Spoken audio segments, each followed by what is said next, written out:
Ayan guys, noodles recipe tayo ngayon. Ayan, ginagyan ko lang ng Baguio beans, repolyo, at yan ng laman ang gulay dito sa bahay.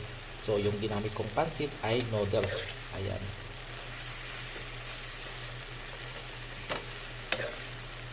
So, parang pansit gisado style. So, naglagay lang ako ng konting soy. At yung seasoning niya ang nilagay ko. Yan, napakasarap guys. Then, naglagay ako ng 2 itlog. Yan. Ito na ang aking morning breakfast. Ayan, sarap. Masarap kasi guys, lagyan ng gulay-gulay ang noodles. Kasi ang noodles, hindi healthy na pagkain ito. Kaya, mas mainam maglagay tayo ng noodles, diba?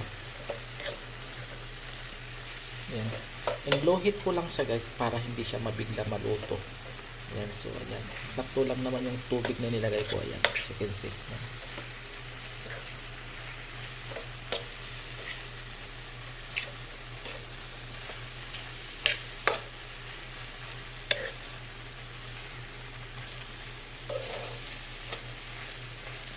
Yan, tikman natin guys yung ano niya, noodles.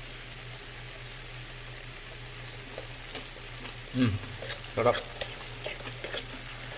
Tapos, ang sekreto para masarap guys, naglagay ako ng chicken broth cube.